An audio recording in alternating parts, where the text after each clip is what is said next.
I am Mr. Welldone. I watched the copulation which conceived you, and I screamed in horror. I saw you birthed like a hatched parasite, hairless and gagging, and I grit my teeth in hatred, sliding them over each other again and again and again until they were flat and smooth. I will watch you wither and grow old. As your body congeals and the weight of your years pulls your flesh from your body, I will grin and snicker and laugh and laugh. I will see your desiccated corpse pumped full of superficial chemicals and turned into the dirt to feed the eyeless subterranean creatures of the earth. I will howl because I know where you are going. I know where you are going. I know the secrets of this earth as I knew the secrets of the one before it.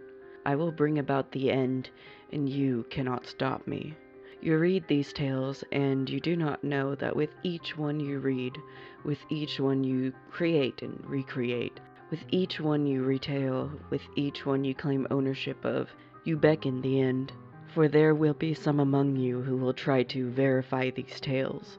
You will seek them out. Those that do so with passion will find that many of them are falsehoods, but some will be harrowing at the very least. Others will leave you scarred for the rest of your fleeting days, and others will leave you stripped of your flesh, and that flesh will be used to build more and more and more tales, twisted and stretched to cry out to more curious individuals. I will smile, my teeth clenching together tightly, tightly, tightly, until one of them cracks with a satisfying pop. My eyes unblinking, watching everything fall into place, wide and empty, weeping and shriveling with delicious, protracted agony. I'm so excited, so very excited. Even as you read this, some among you are emboldened. The sick part of you which lusts for the end whisper into your mind, making you want to see the horror, the pain, the blood, and the death. You want to see it. You want to see what lies hidden in the dark beyond sight, smell, taste, hearing, and touch. Come, come and see. I will show you such wonderful things. Hello. It is not what you cannot see in the dark that you fear. It seems the masses have comforted themselves with the trite statement, people fear the unknown. Humanity finds a strange comfort in this statement. If people did indeed fear the unknown, this statement would be akin to locking eyes and spirit with that soul-wrenching horror which lurks unseen in the back of every human's mind. No, it is not what you cannot see in the dark that you fear. It is what you will see if you gaze long and hard into it. You will see that thing you know you see. You will attempt to assuage that sting of fear in your mind by numbly assuring yourself that it's simply a figment of the rampant faculties of the subconscious. It is not. Yes, we fear the dark for a reason. The reason is not what you think it is. Hello. Many fellows in their markedly less than infinite wisdom choose to prove their gender and sexual orientation by seeking out a locale rumored to be frequented with events of the supernatural. What a loathsome and paradoxical term, supernatural. How can a thing be above nature when it is naturally occurring? I digress. Many such brave souls who set out in search of the nocturnal thrills of the unknown will find that there's little to fear despite the cold sweat they feel, and choose to take this evidence as the answer to whether or not the supernatural exists in our shared perception of the world. What fools. Indeed, if one steels themselves overmuch, such an individual may find that he will never see anything beyond the mundane. It is those that embrace their fear that find much more startling evidence supporting the possibility of earthly entities and energies beyond our current understanding. Fear is more than a biological warning to impending danger. It is a sense with little difference than the 5 most people are familiar with. To ignore one's fear is to close one's eyes to such secrets possessed of beauty beyond most mortals' imaginations. And so I impart this advice upon those who wish to confirm the existence of the supernatural. Exalt yourself in your fear. Stoke its fires and seek out the darkness. You will see such wonderful things. Hello. Of all the most wonderful things to be seen in this world, the best of them lay in the periphery of the worldly, the superficial, the mundane, the worthless, the duplicitous, wretched, horrid, loathsome, hated, despicable, sickening, vapid reality which humanity clings to. Pardon me.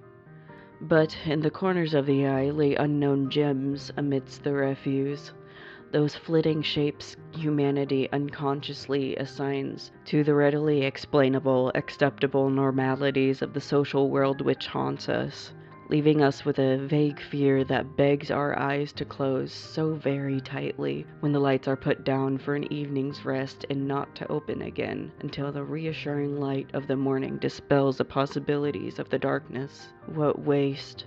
What ridiculousness!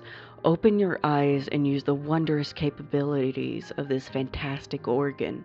As you go about your evening hygienic rituals, I suggest you pay indirect attention to the cold black of the hallways waiting outside the door. Wait for the inevitable thing out of place with the characteristic stillness of the night, swiftly passing by to unknown destinations. But do not acknowledge it. Do not, do not, do not. Some things are best only seen and not interacted with in other ways. For seeing that which believes itself unseen, awareness comes with the most severe of consequences. Oh yes, so severe. Do behave. Look, but do not touch, or speak, or taste. Only then, perhaps, will you hear. Faintly on the first occasion, but on every occasion thereafter, impossible to ignore. Even as they stand now so clearly leering at you from the darkest corners of your safest, most sacred of havens, do not acknowledge their presence. Be content to observe. Yes, content. Such contentedness is the only barrier against their predations. If you can do this, if one can stand the temptations of the darkness and control one's primordial self, perhaps then you will be prepared. Prepared for more, much more. Hello. Tales of strange creatures, occurrences, and sightings persist from the very first days of man until today. To discard them out of hand is foolishness, as is to believe blindly. But for those that seek out the dark, you will see horrors which will shatter your human mind. There was once a time when man understood his place in the universe. But things change, always changing. Though even in recent history there have been those who have understood. However, such individuals' wise insight is turned to examine the mundanity of nature rather than its unexplainable qualities. What waste. The bulk does not understand and will never understand. There's only fear and blind denial. Even when faced with old truths, the human mind shuts itself off and the person attempts to desperately to find any mundane explanation possible to retain sanity. Sanity. A creature wholly wrought of comparison and worthless society. Only those bold enough to search in the dark, blind and senseless, will see these old truths. You will see and you will understand your place. You will experience feelings so powerful and varied that you will be unable to assign words to describe the experience. And then it will all end. Hello. Can one be simultaneously amused and disgusted? Apparently so.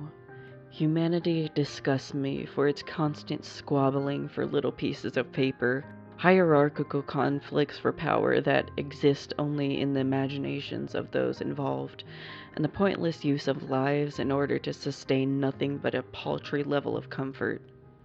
I am sickened, and yet I'm also entertained. It is like watching some cruel joke unfold. I sit waiting for one among you to ascend to higher powers than known to the bulk of humanity, but so few are willing to aspire. So full of yourselves, so assured that you already know the workings of the universe. You rob yourselves of the greatest of mysteries. I cannot wait. I cannot wait. I cannot wait to see it all end. I cannot wait to watch you scream and suffer. The magnificent den of flesh being stripped from bone, which is then made to dance to the whims of the most horrifying destruction the sentient portion of the universe has borne witness to. It will be a wonderful taste of vengeance for having been subjected to your monotony. Yet I still yearn for even one among you to attain the eyes with which to see all of the cosmos. But I also yearn to pluck your organs from their positions of safe functioning, simply to relish the expression of pain and terror on your faces. I wonder if I shall ever be so divided. I wonder what I shall do when such divisions cease. I cannot wait.